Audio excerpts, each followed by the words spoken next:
చాలా ఆనందంగా ఉంది. ఏంటమ్మా నువ్వేం చేస్తావమ్మా?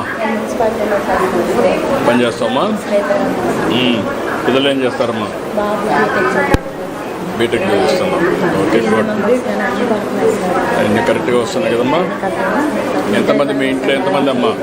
నేను మా బాబు, మా బాబు చనిపోయారు. ఇదమ్మా మా బాబు చనిపోయారు, నేను మా బాబు. నీకు పెన్షన్ వస్తుందమ్మా? పెన్షన్ ఇప్పుడు పెట్టుకున్నాను సార్. పెట్టుకున్నాం, మొన్న చనిపోయారు. ఓకే, అదే అమ్మా.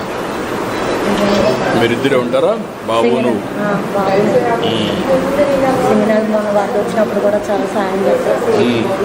మేము ఇప్పుడు 5 రూపాయలు భోజనాలకు కూడా కడుపు నిండా భోజనం చేస్తున్నాం. అంత దూరం నుండి వచ్చినాం సార్. ఆర్టీసీ బస్సుల్లో కూడా ఫ్రీగా ఉంది కదమ్మా? టికెట్ లేకుండానే జర్నీ చేస్తున్నాం సార్. చాలా సంతోషం. నువ్వేం చేస్తావమ్మా? ఖాళీగానే ఉంటానండి. నేను ఇంట్లో ఎవరు ఉంటారమ్మా? నేను ఒక్కదాన్నే ఉంటానండి. పిల్లలు, అబ్బాయికి పెళ్ళి అయిపోయింది, జాబ్ చేసుకుంటున్నారు. అమ్మాయి కూడా పెళ్ళి అయిపోయి వెళ్ళిపోయింది. నేను ఒక్కదాన్నే ఉంటాను, పక్కనే ఉంటాను. గవర్నమెంట్ వల్ల ఏమేమి వస్తుంది నీకు? ఈ నెలే శాంక్షన్ అయిందండి. మన ఫస్ట్ మీకే ఇచ్చారు, 4,000 శాంక్షన్ ఇచ్చారు. పెన్షన్ నేను స్థిరంగా ఉండగలుగుతాను. గ్యాస్ కూడా వస్తుంది కదా?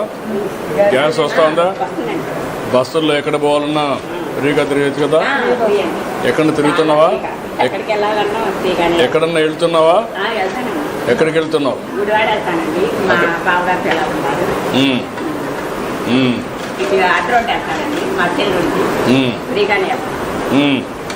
మాకు చాలా సంతోషంగా ఉంటుంది. దేవాలయాలకు వెళ్ళలేదా? దేవాలయాలకు ఇంకా వెళ్ళలేదండి. వెళ్ళలేదా గుడికి? ఏదమ్మా? అవునమ్మా.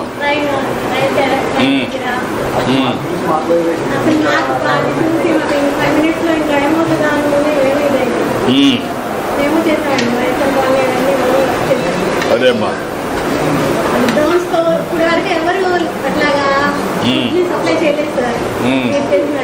అదే అమ్మా.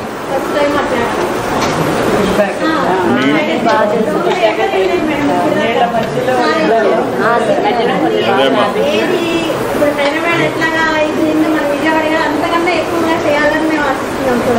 జరుగుతుందమ్మా, జరుగుతుంది.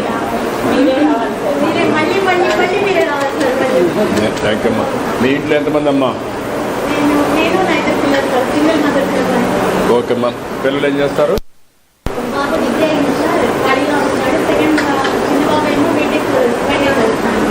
డిగ్రీ చేసేందుకు ఖాళీగా ఉన్నాడు, ఏదో ఒకటి చేయాలి కదా పని.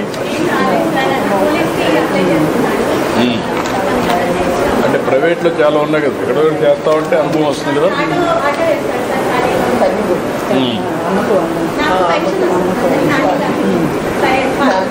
నీకు పెన్షన్ వస్తుందమ్మా.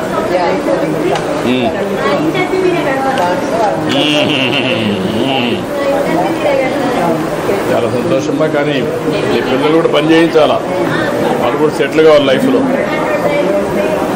తప్పకుండా నేను మామూలుగా చెప్తాను. నువ్వేం చేస్తావు? ఎక్కడ పని చేస్తావు?